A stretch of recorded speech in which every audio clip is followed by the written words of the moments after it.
Well, hello everybody, this is Tim Green with Rattle Magazine. Welcome to your Critique of the Week. It's Friday, August 1st, back after 2 weeks off. Thanks everybody for finding us. Hope you had a good time during our vacation. Katie and I went up to Alaska, courtesy on a cruise, courtesy of Alan Fox, our founder. Every 10 years or so, he takes his company, they have an annual meeting, he takes them on a cruise, and he invites us along as the nonprofit that he runs, even though we don't have to do all the team building stuff. So no trust falls or anything. We were just hanging out on a cruise. It was a lot of fun up in Alaska. And now we're back. And so looking forward to getting back into the critiquing of the weeking mode. Let's see, who do we have here? I got a great crew on hand, as we always do. So glad he could come back. Let's see, D. Coleman's here, Lynn Schilling, Dr. Q, Jamie Thomas is here, Danette Burmia, good to see ya. Steve Horrell is here, Sandra Fees, Sarah Rashid Khan, Kimberly Gibson Tran, Dick Westheimer, Rose Lennard over the pond. We got Cindy Guntherman here. We've got Brian O'Sullivan. Hey, Brian. Winston Munn is here. Let's see, Nancy Tennell, Tom Barlow. Yeah, everybody. Lisa Sloan, Christina Newven, Haley Ann, Jesse A., Mary Keating. All right, I'm not seeing, let's see.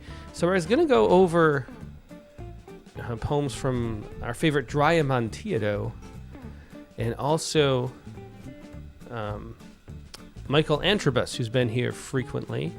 We'll see, there's Dry Amontillado. Yeah, great to see you. All right, yeah, we're going to look at, he's got some, as always, Jared's got some fascinating poems, some forms that we hardly ever see. So we'll take a look at those. We're going to also look at poems by Michael Antrobus, a regular. And also, I'm going to have to take a break, just a few minutes in the middle, to take a turkey out of the oven. Katie is baking a turkey right now and has a sore arm, needs some help pulling that bird out of the oven. So in about a half an hour, I'm going to go do that too. Let's see. All right. Now, let's take a look. So, as always, the critique, the whole point is to give that workshop experience that's so useful. So, leave as many comments as you would. Let us know, let the poets know what you think about their poems, what works, what doesn't, how things are going. Anything you can think of that might help the poem, make more sense, be more connective, places you stumble, places the sound feels off, all that kind of good stuff. Whatever you can do, leave as many comments as you can, and those folks will read them either later or right now, which always is always useful. We'll see if because Michael Antrobus is usually here.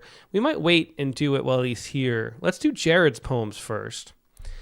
And Jared sent back in April. Jared sent some poems, and he's got two, and they're really interesting. The first poem is a sequence of 6 American curdle sonnets about a rat who lives and eats in New York City. And then the second one's a short poem that is essentially and I never know how to say this. It's a Welsh word. I've seen it before, but it's like Sywyd Dwar Herayan. But it's a poem form where it's sort of couplets, and you rhyme the couplets, but the rhymes have to be a stressed and unstressed syllable, which makes it really difficult. I don't even know how. Both these forms are really difficult. And the curdle sonnet is a Gerald Manley Hopkins form. And this is one of the ones I have to always look at what the actual structure is. So curdle sonnet is a variation of the traditional sonnet. We talked about this in a Rattlecast not too long ago too with somebody. It shortens the poem to 10 and a half lines.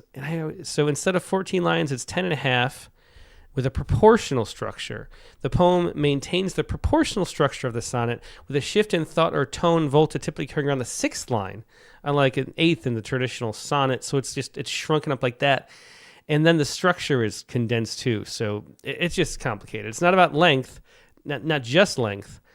The curdle sonnet is a deliberate variation that aims to maintain the essence of the sonnet form while exploring different structural possibilities. All right? Yeah, and Dry Amontillado is Jared. And so, yeah, Jared Campbell. Which was a shock to me too, Brian, to realize that. Okay, well, let's see what we have. Let's look at these two. This is the first is Rat, and this is the series of curdle sonnets by Jared Campbell. who always loves to play with form, as you know if you're a regular viewer. And it's just getting better and better, to be honest, too. Rat. A termite mound-like maze, reaching to the heavens in glorious babble of various style and reaching beneath the surface of the unseen profundities, the dark unknowables, honeycombed throughout with life-giving power lines and water pipes and gas mains. And to think they built it all for me, says Rat. A twitch in Harlem is answered in Elmhurst as surely as the toe delights the brain through lace-like passageways electric. Just so the city is conjoined by nervous, sympathetic cables and by copper wire, in each case irresistible to rats. My detractors speak the truth, says Rat. Like any passionate lover, I hunger for the very nerves of my beloved. Rat follows the same wall every night, caressing her coldness the same way every night. A path that started as a stepwise feeling out can now be walked in abstract as a memory and smell, so that if overnight each wall and curb and tunnel were to disappear, Rat would walk the same path along the memory wall. The vanished city would remain as Rat. Life never sent an invitation, but it's open for business. Life is a meal somebody else has already paid for. Life is a rich, drippy mess, in a thin membrane. Dishwashers are piling big black bags of trash on the sidewalk outside All Stars Sports and Bar and Grill. It's like opening presents. They're so generous and so deadly. They throw out so much food, and only some of it is poisoned. You can't not eat, says Rat. This city does not belong to the careful. The fruitful inherit the city, bear many children, eat diversely, dig your burrow with 2 exits, and take many light steps. Rad is in a trash can down the street from Ray's Original Pizza, watching people coming in and out. They eat and are never full. The ovens burn, and never is the city satisfied. The lights are on. The city is alive. As he chews a half-eaten slice, Rat, cheese grease on his tongue, considers the possibility of life without hunger. I don't want to be free from hunger. I want to be free to hunger, says Rat. Yeah. So, yeah. As Peter was saying, some great lines and great, just a real voice and vivid. Like it's a poem that really comes to life. Yeah. Coming in from Tran says cheese grease is nice too. The rich drippy mess. She likes that. Yeah.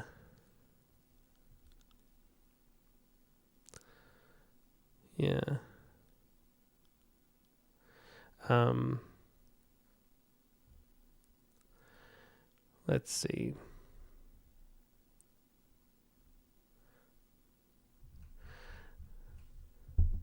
Okay.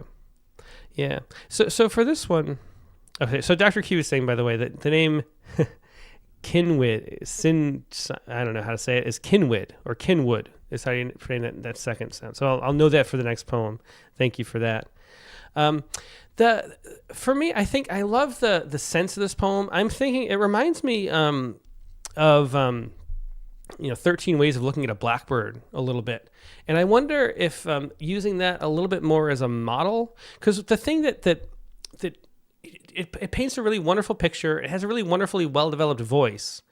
But the sense of movement and marching through the poem in different steps, it sort of hints at that in some places to me. But I think that could be played up and more sort of happening in the poem. Sarah Rashid Khan says, I enjoy the clear narrative voice. Yeah, the details and the clarity of that. And Rat being embodied like that and labeled as Rat with a capital R. I think that works really well too. Christina Newman says, I love it all, but especially the last stanza. Yeah. And I do. I really enjoy it, but I feel like more could happen in the poem. I think there's less an opportunity for more. And I'm also reminded of this poem, The Snake Poems by Gary Lemons. These are something to check out. It's a whole book, and we published the Endgame is the name of the poem. And we published the main poem. It became a book, and it was sort of the title poem of the book, or maybe it became something else. I can't remember what the book ended up being called. But let me show you this one really quick. This is Gary Lemon's Endgame, and it's pretty long. I'll only share some of it. But what I feel like what's missing in this poem is a sense of progression and things happening. Yeah. And Endgame is a good example. This is from issue number 27. So way back, that was our slam poetry issue way back in the day. And I'll read just a little bit of this. And it's a good example of how to set up the character from the perspective of this, but then let it be a storytelling device too. So I'll read the first little bit. Endgame by Gary Lemons. In the beginning, the earth was alone. It had no language, did not speak. Nothing disturbed the blue work of its dreaming. It dreamed blood, not just water, not just a salt-filled basin of rain, something momentary, unable to feel anything but the desperate ripple of its own stone. Blood demanded blood, killed to get it. And I don't want to read the whole thing because it takes a long time, but this character Snake starts appearing. And it becomes this sort of mythological story. And if you read the whole poem, it moves through a sequence of things, snake in the grass. There's titled sections, and there's a progression to those titled. And I think, to me, as Doug Van Hooser puts it, I'd like to see more drama, have something happen, a storyline instead of description. And that's, I think, the difference. And I think that's what could really make this poem come to life more. I love the conceit and the position and the detail. And I just like to see, as Haley Ann says, it's very rich in description right now rather than a story. And I'd like to see some story emerge from that. And I think the poem would really be helped by that. So let's take a look at it again. A termite mound-like maze reaching to the heavens in glory, in glorious babble of various style, and reaching beneath the surface to the unseen profundities, the dark unknowables. See, I think somebody mentioned the inglorious was a little confusing. I trip a little bit with, there's some, I think the line break, and I'm not sure, a termite mound-like maze, what the structure of the poem is, like curdling it up, like condensing it. It's one of those forms that I'm not great at knowing, because people do curdle sonnets differently and mix and match, and I'm not sure what the repetition is that's going on. Is the poem is shrunken from a sonnet form? Are there rhymes hidden in? I wasn't noticing. They could be so buried that I'm not seeing them. And the syllable, is it syllabics, or is there a meter? Reaching to the heavens. A termite mound-like maze, reaching to the heavens, and glorious babble of various styles. See that? So that's like 3, 3, 4. So I'm not sure if it's metered in that way. Is it free verse? Anyway, I'm not sure. How much fiddling with that ruins everything. It's one of those kind of poems. But the line breaks here throw me off a little bit. A termite mound-like maze. And is termite mound usually hyphenated? I think you would hyphenate that, right? Or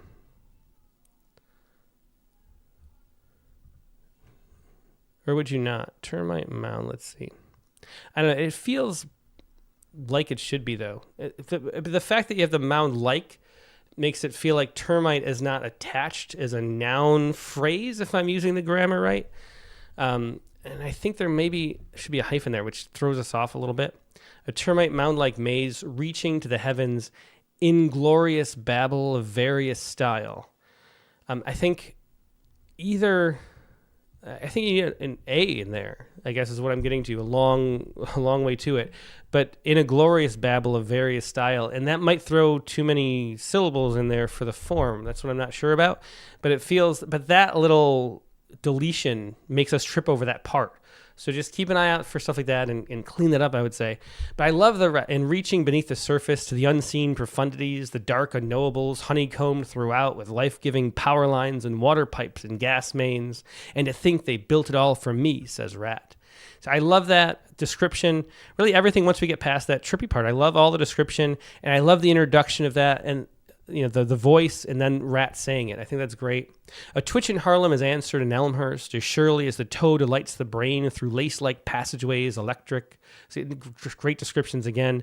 Just so the city is conjoined by nervous, sympathetic. I don't know why I keep saying sympathetic cables, and by copper wire, in each case irresistible to rats. My detractors speak the truth, says Rat. Like any passionate lover, I hunger for the very nerves of my beloved. One of the things I thought too, and I just reminded of that, the title is Rat. In my sense, I think the poem could come alive more. It feels like there's not like an intentionality to the sequence that's being delivered. And if we change the title from just Rat to like the Rat's advice, I mean, we could phrase it better than that, but some like the theology of Rat or something like that, or the epistemology of Rat. Just some kind of thing where Rat is like giving advice, and so each part were a nugget of advice that would give it a structural framework that would be more satisfying too if you didn't want to go in a more narrative direction. And so maybe that just as something to sort of keep in mind as you lay out the different stanzas or different sections of the different sonnets. That might help it sort of tie together a little better and not feel like just description, because that's the problem. It feels like just great description, and it's like, what is that building to? And if we give it a little bit of structure, then we'll have a sense that it's building, and we'll feel a little more complete within the poem. So anyway, my detractors speak the truth, says Rat. Like any passionate lover, I hunger for the very nerves of my beloved. Rat follows the same wall every night, caressing her coldness the same way every night. I think for me, the repetition of every night felt a little too strong, and I maybe changed that. It doesn't feel like one of those repetitions that is developing a rhythm and making it additive. It feels like it's a detracting repetition, so I would shift that. A path that started as a stepwise feeling out can now be walked and abstract as a memory smell. I love that idea. And too, started out as stepwise feeling out. That's exactly how it works, and Jared knows his biology, as you know, too.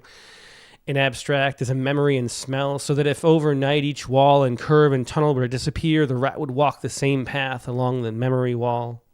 The vanished city would remain as Rat. And I love that concept too.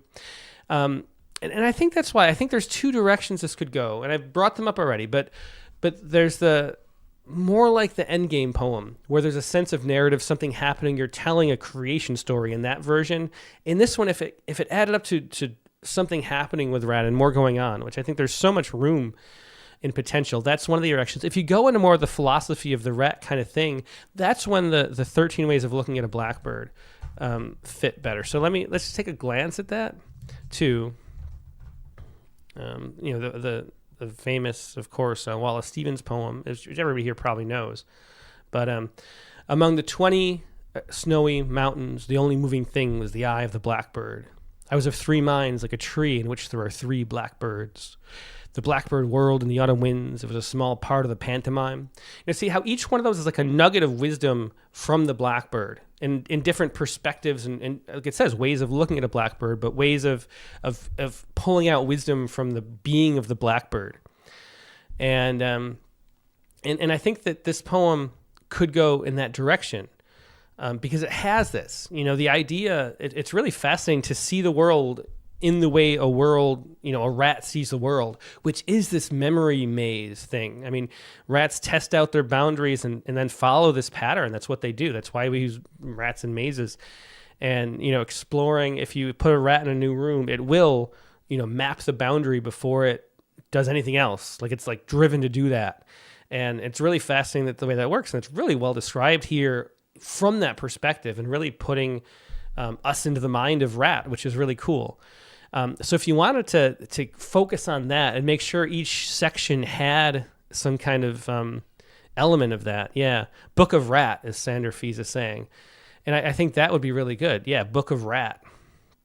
And it just as you phrase things, because there's not a consistency with how the information is being presented.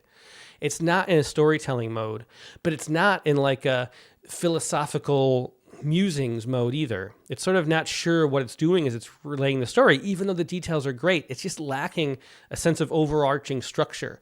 And so I think picking those two paths is the way to make it. And then that just changes slightly the way you phrase certain things to make it all start to feel like it's fitting together. And so yeah. So anyway, we'll keep going. But I love this part about the maze, though. Yeah. Life never sent an invitation, but it's open for business. Life is a meal somebody else has already paid for. Life is a rich, drippy mess in a thin membrane. Dishwashers are piling big black bags of trash on the sidewalk outside All-Star Sports and Grill. It's like opening presents. And so this is a great, if you went in the 13 ways of looking at a blackbird kind of way, in the different perspectives on the philosophy of Rat, the Book of Rat, then this is a good example of doing it. I think it's like opening presents is way too telly. Like it's just repeating it in a simpler way instead of adding some kind of profundity. This is the kind of thing where let the thing sit. Dishwashers are piling big black bags of trash on the sidewalk outside All-Star Sports Bar and Grill. And then maybe another detail or some short line, but not giving us the description of what it's like that. Like it's sort of, we left the voice of Rat, that's not the way Rat would see things, through a simile. Just leaving it something more cryptic. Usually we're saying like be more direct and tell the story more, but when you're laying things out like this, once we've established what we're doing with a poem, being more cryptic sparks the imagination. So, yeah. So I think something there that's different. This line strikes me as very flat. They are so generous and so deadly. They throw out so much food and only some of it is poisoned. You can't not eat, says Rat. The city does not belong to the careful. I like that line a lot. This section feels a little wordy to me. I think this is an opportunity to fill in more detail and keep it rich. More, and I think if we're getting inside the head and the mind of Rat, being more abstract and being more like that map model of thinking, the more we can do that, the stronger the poem even is. And the city does not belong to the careful is a great, sorry, I have a sneeze coming, but maybe it won't come. Anyway, the city does not belong to the careful. The fruitful inherit the city. Bear many children, eat diversely, dig your burrow with 2 exits and take many light steps. If we can make, it's really fun, which we do here. The city does not belong to the careful. If we can make up our own euphemisms that Rat would use, I think that's really cool too. Yeah. So, but then, some of them are not they get a little wordy and a little less pithy, and you want your sayings to be really, really pithy, like they would be in like they are, and so, so inventing new ones is really cool. Anyway, Rat is in a trash can down the street from Ray's Original Pizza, watching people coming in and out. They eat and are never full. The ovens burn and never is the city satisfied. Say, I love this section. The lights are on, the city is alive. As he chews a half-eaten slice, Rat, cheese grease on his tongue, considers the possibility of life without hunger. I don't want to be free from hunger. I want to be free to hunger, says Rat. And then again, that's a great ending too. I love that section. Not great itself as an ending, but that section is really good.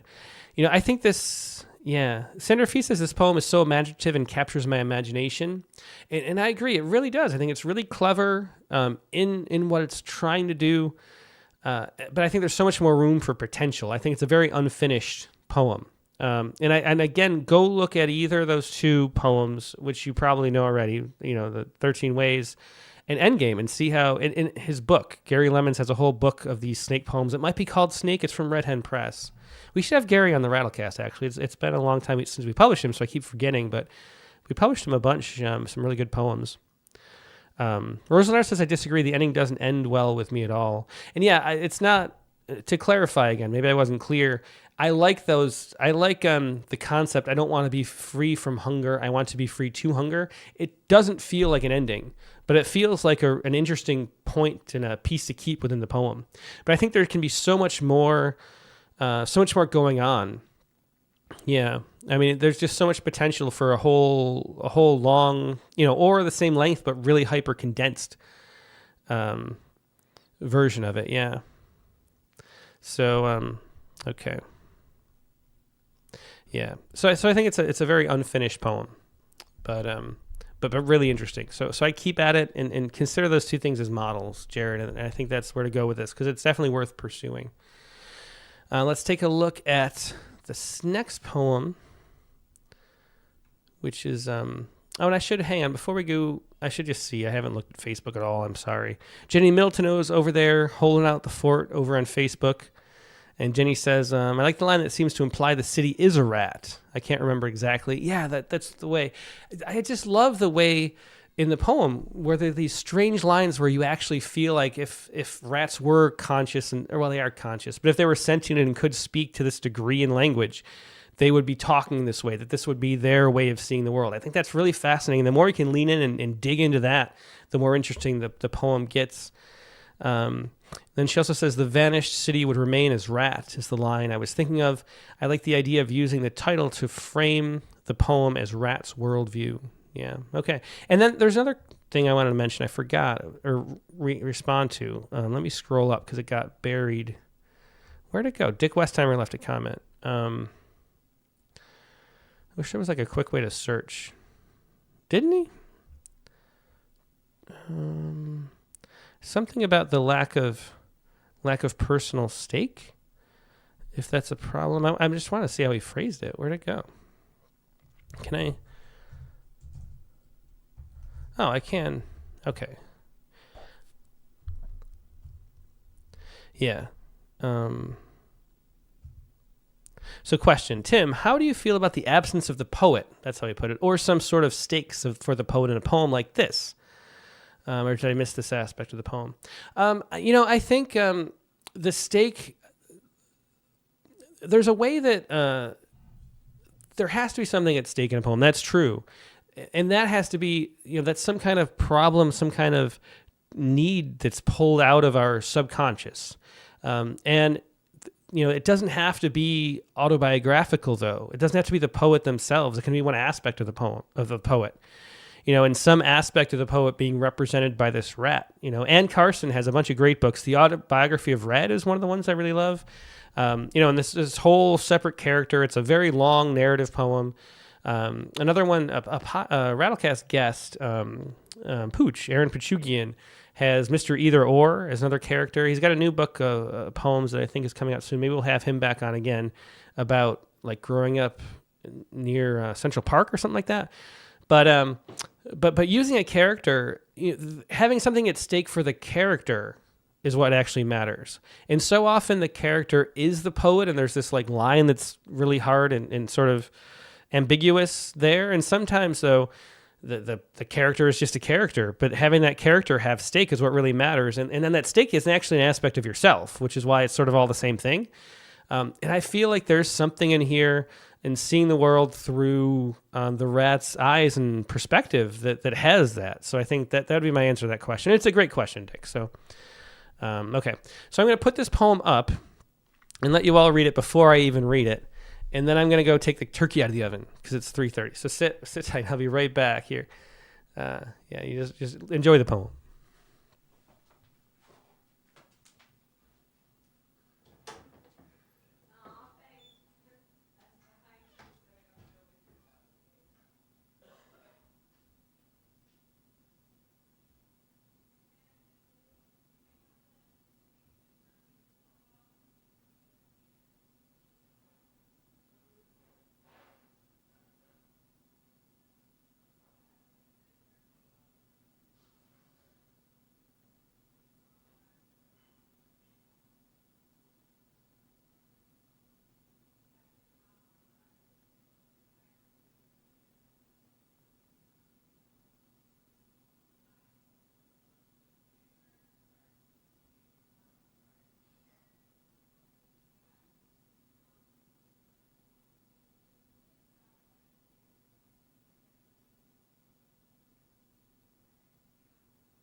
Okay. Well, taking a turkey out of the oven is a more involved process than I realized, but it is out successfully. Yeah, I think I burned my hand too much. All right.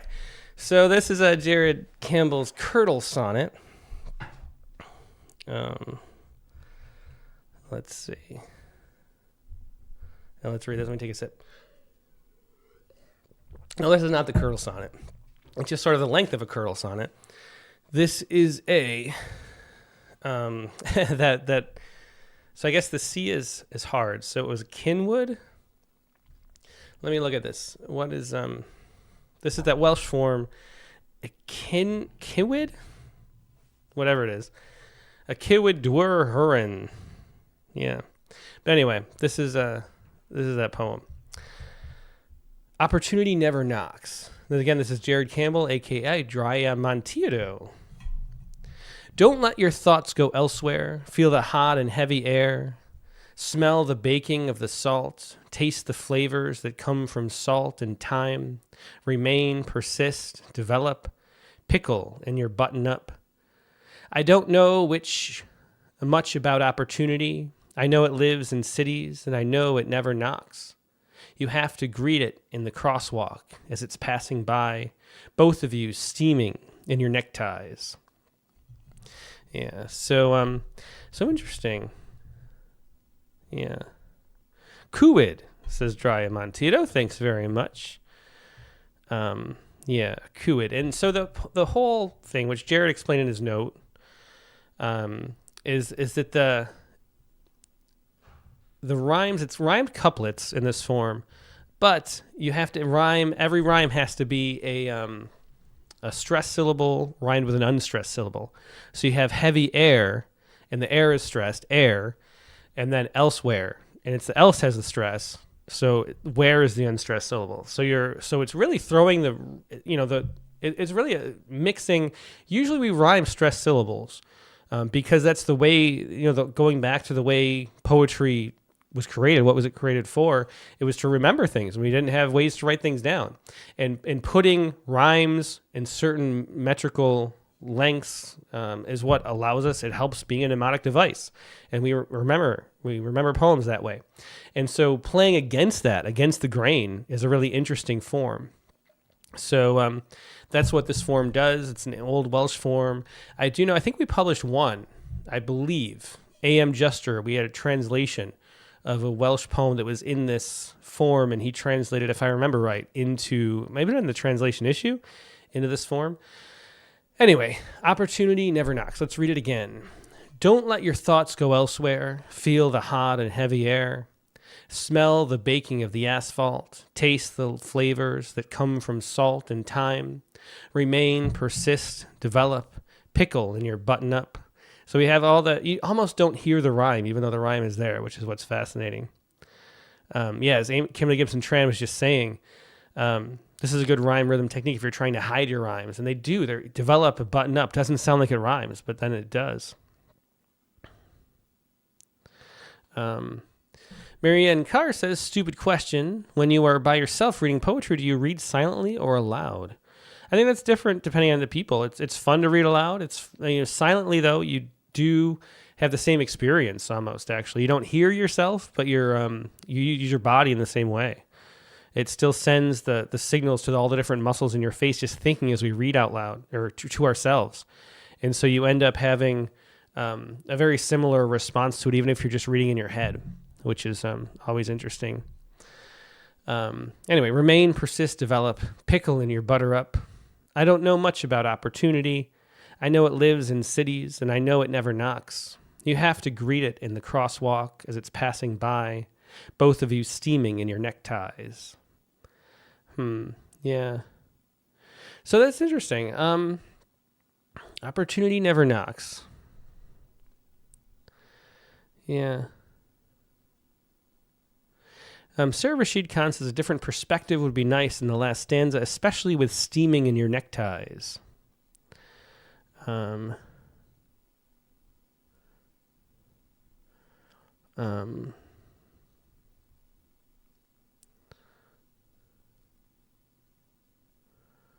Yeah. Dick Westheimer says, to me, the poem is beautifully buttoned up, but I feel the poet is in some ways hiding what the stakes are for him. Yeah, there is a distance to these poems. There's a lot of, intellectual play, just in general in what Jared tends to do, even though, Jared's hiding in there too. And that's always interesting to me. Let's see. I don't know. I mean, I think it's an interesting little poem. Let's see. I'm trying to think.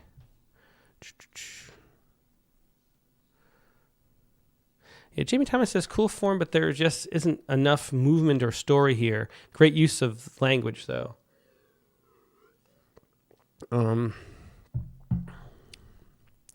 Yeah.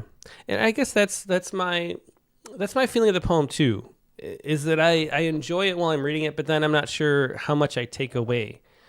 Opportunity never knocks, and maybe we have to read it a third time to understand it. Don't let your thoughts go elsewhere. Feel the hot and heavy air. Smell the baking asphalt. Taste the flavors that come from salt and time. Remain, persist, develop. Pickle in your button-up. I think pickle in your button-up is like, I think it's a great phrase. And somebody was saying they don't grok that. It was Winston Munn says, and he means, don't explore, outside of your suit, your button-down shirt. Don't go out of the lines is what the whole stanza is saying. And then I don't know much about opportunity. I know it lives in cities. I know it never knocks.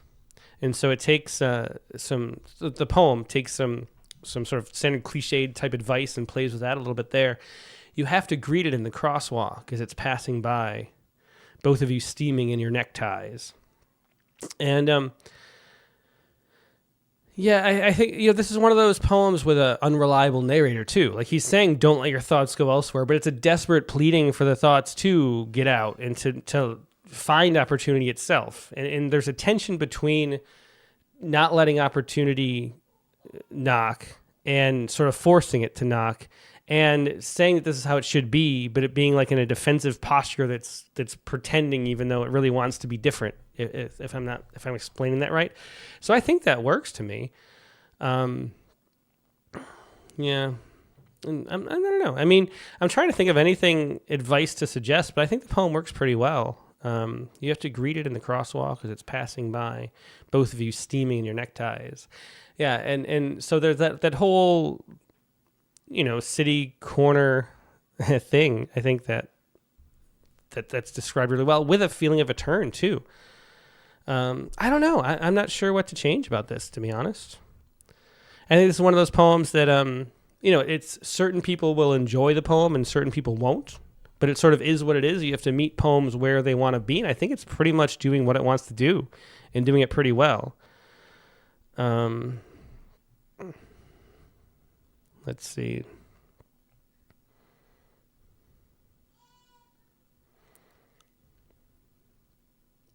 Mary Ellen Carr says, first sentence of second stanza is too close to Sam Cooke's song and takes me out of the poem.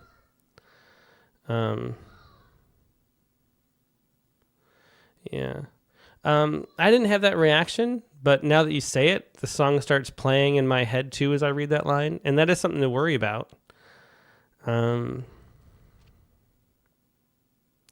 Brian Sullivan says, I feel like meeting on the street is different from having it knock. Yeah, well, you have to go, you have to go to cities because that's where the energy is. That's why there's there's a whole urban-rural divide of everything. And, cities accumulate mass. It's sort of in a Pareto distribution too. And so that you have to go where the opportunities are, which is kind of the point of the poem. You have to go to the city. You have to live like this. You have to bump into people on a crosswalk. Opportunity is actually not going to knock. Because you actually go and do the things to allow it to happen. And yet there's like this tension against that to be buttoned up and follow the same advice as everybody else too. So there's this weird conformity, non-conformity thing at play. And I think people who like this kind of poem, we're going to like this poem, I think. And people who don't like this kind of poem aren't going to. I don't know, but I think it works. Yeah. If you like Philip Larkin or or people like that. That's the kind of poem this is in the vein of.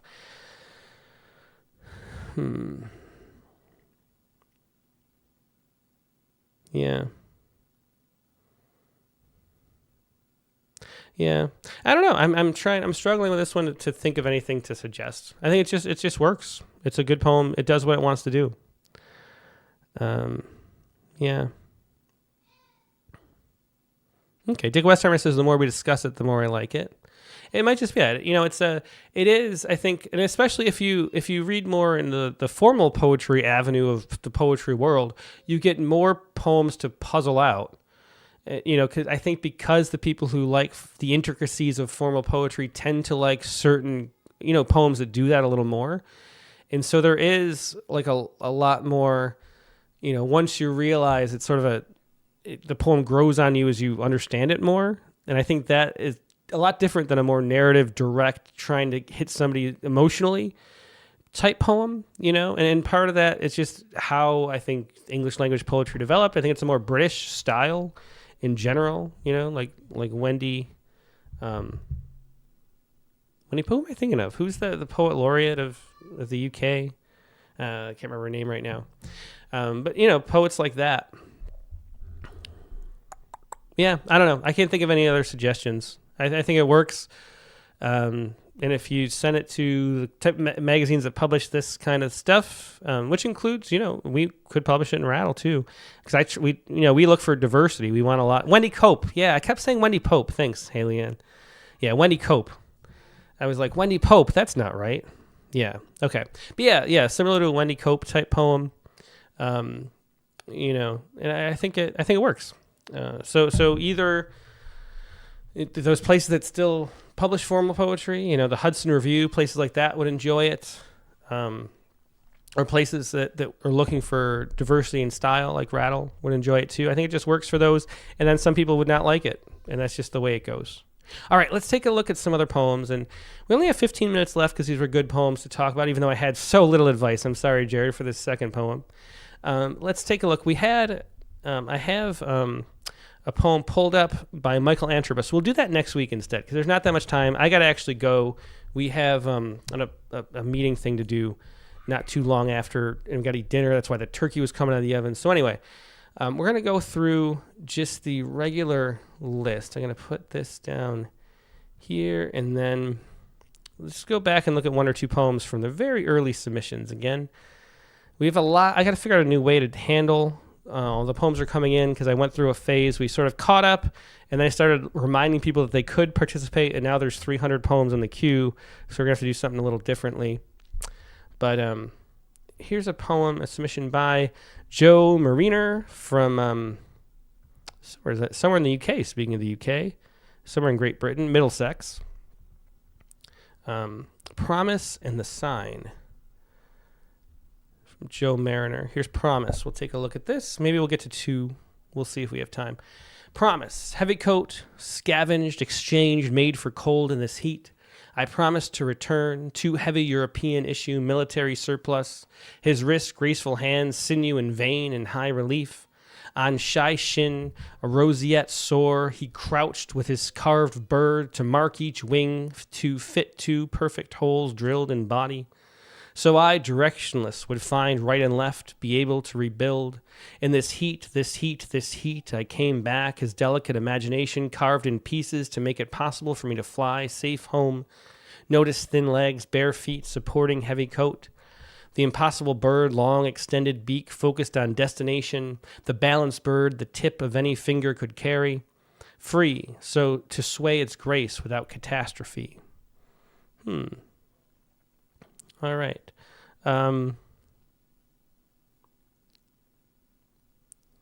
Yeah. Okay, Promise.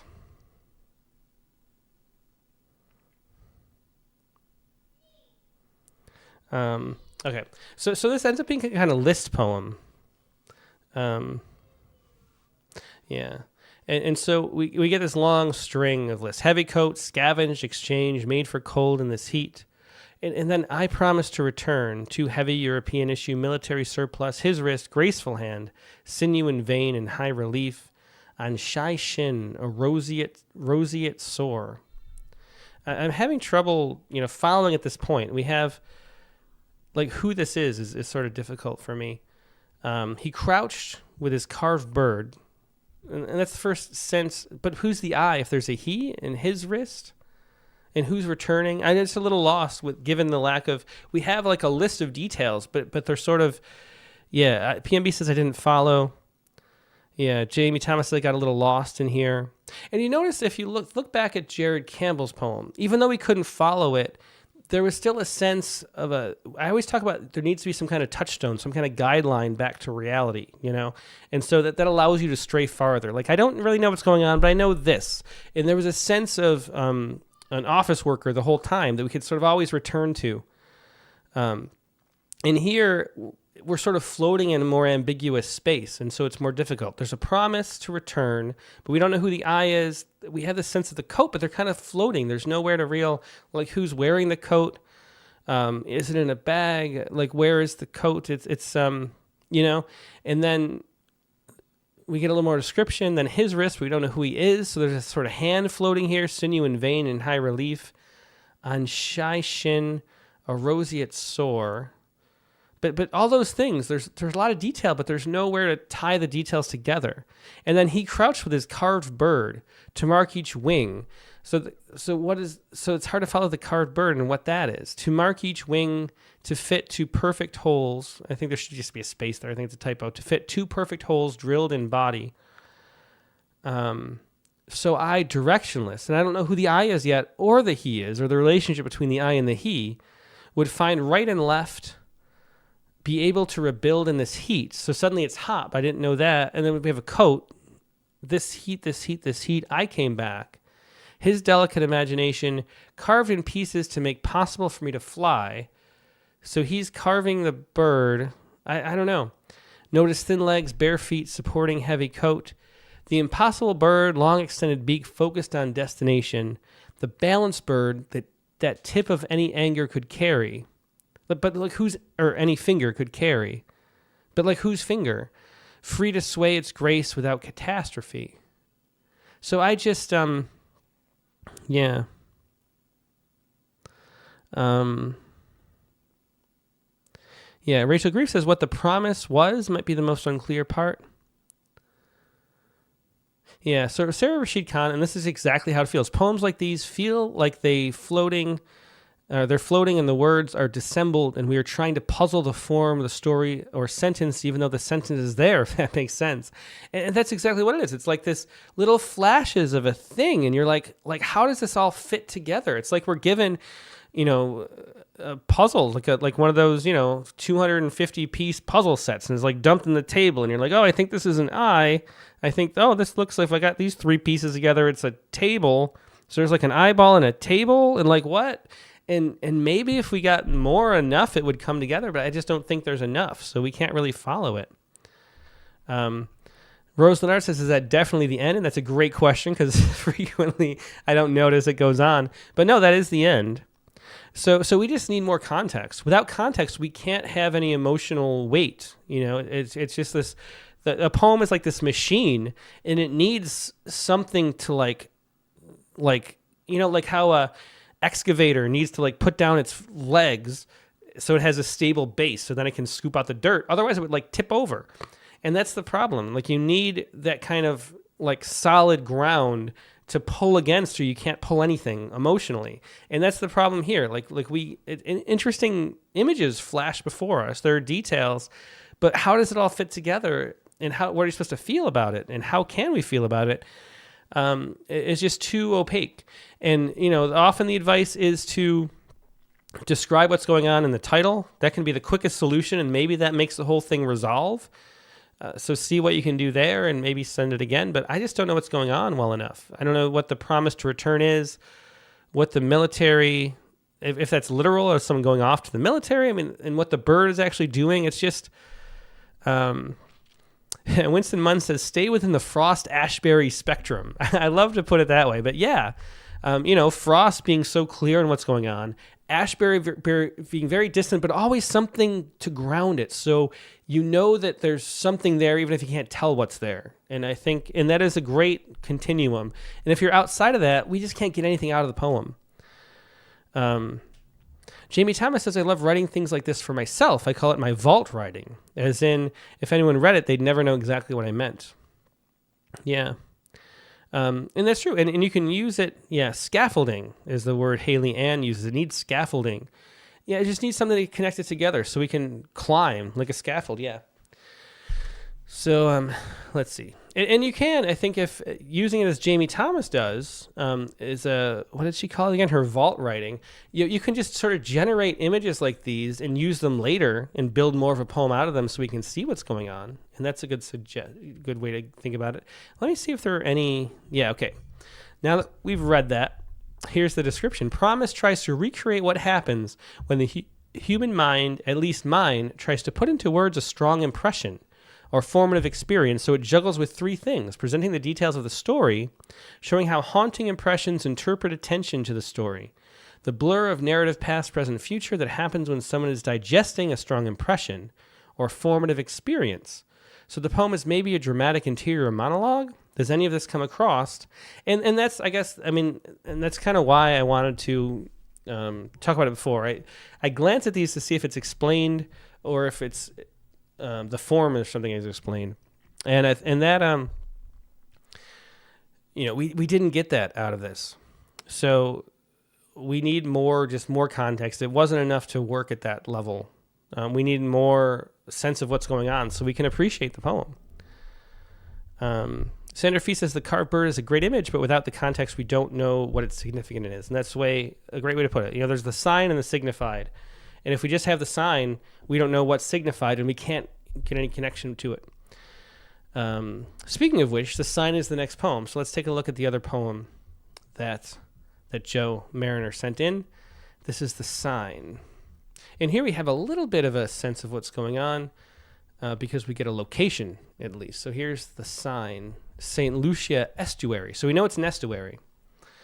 Everything slips or whispers and sprays or grains, makes ghosts of solid shape. Contemplate the cycle, the circle, imaginary rotating axes, X and Y, tracing the structure of two opposing forces of equal weight, equally driven, as may happen in vast lotteries of water. Try to understand. Here, nothing is direct. Permanence undulates. River and ocean mate, become standing wave. The highest wooded dune transforms to mountain. For the not yet subtle vines on sand insinuate shapes, lay foundations in the school of mutability. A company of turns to face the wind.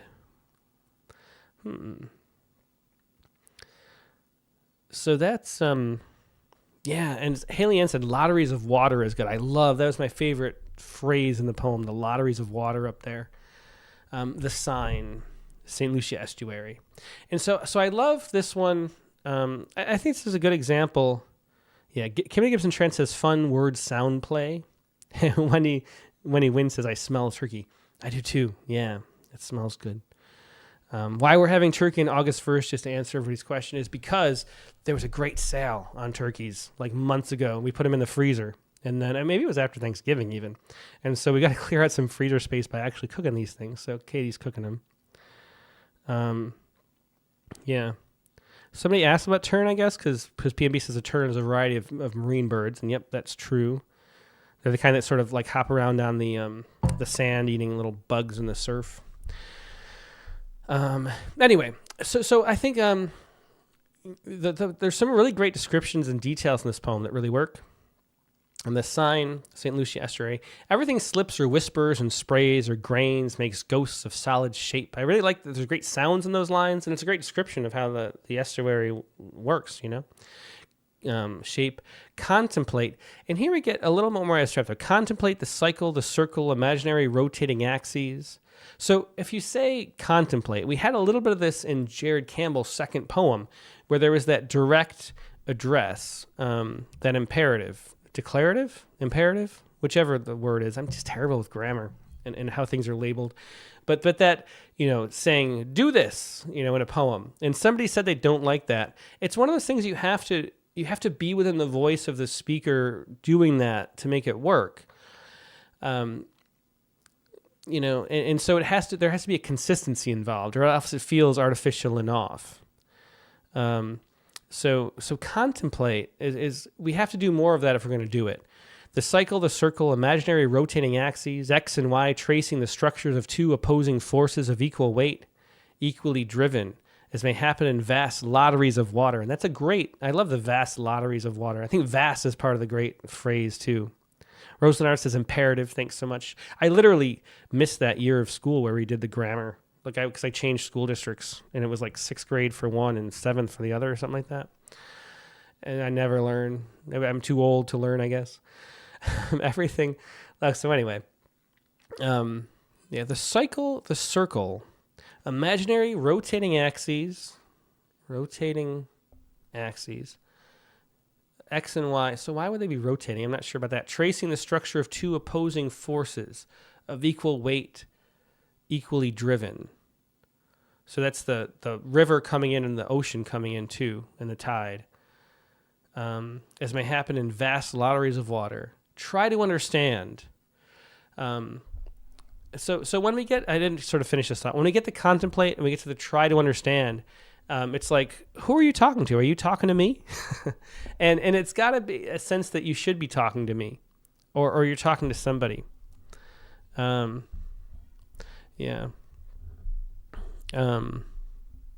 Mary King says the math takes me out of the poem. Rachel Greaves is talking about a sine wave, and that's the pun too. I should have mentioned already, but yeah. I don't understand why that's imaginary rotating axes, though. I'm having trouble seeing a sine wave as that. But anyway, here nothing is direct. Impermanence undulates. I like that. Impermanence or permanence undulates. I like that. River and ocean mate, becoming standing wave. The highest wood dune transforms to mountain for the not yet. Subtle vines on sand insinuate shapes, lay foundations. And in this school of mutability, a company of turns to face the wind. And I like that too. I like the turn to the turns, no pun intended. In haiku, the turn pun is used very often. You kind of see that a lot in haiku journals. Let's see. But I like that I don't know. I feel like with this poem, I like the general concepts in it, and I like some of the lines a lot. But some of the I guess we talked about the lack of scaffolding in the last poem, and the need for more of a sort of a scaffolding or a structure in the very first poem for what the poem was trying to do. In this one, there is that, but that it feels sort of performative, I guess, is the problem. That imperative sentence that try to understand, that contemplate. Like, why are you telling us this? Is the thing that's sort of missing in the poem to me. And so, if we let the images and the concepts sort of play out themselves on their own, I think the poem would work a little better. But it feels like it's forcing that dynamic of the speaker and the reader in a way that doesn't really fit too well. And so I think that's what's a little off about the poem. But otherwise, I like the ideas behind the poem. Yeah.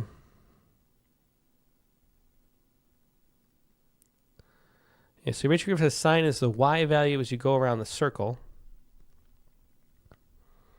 Okay. Let's see.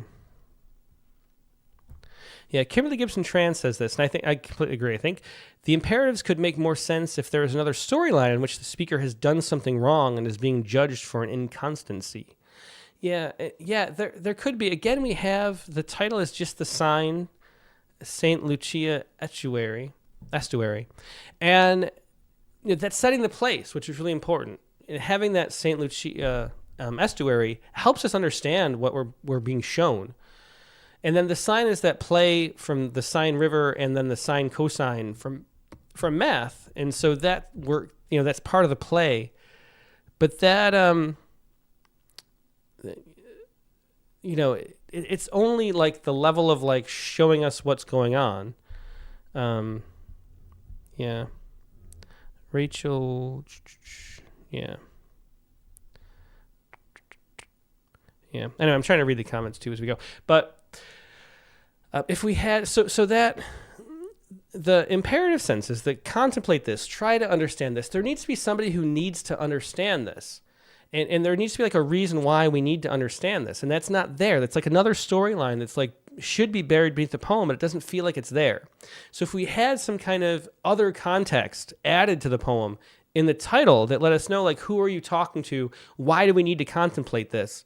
And it could be some backstory or some situation that's going on, with the poet themselves or the speaker, or it could be something else. But we need more of like a reason to need to know so that structure fits. Otherwise, I think the details and the thoughts behind the poem, playing with that works a little, works on its own without the extra layer.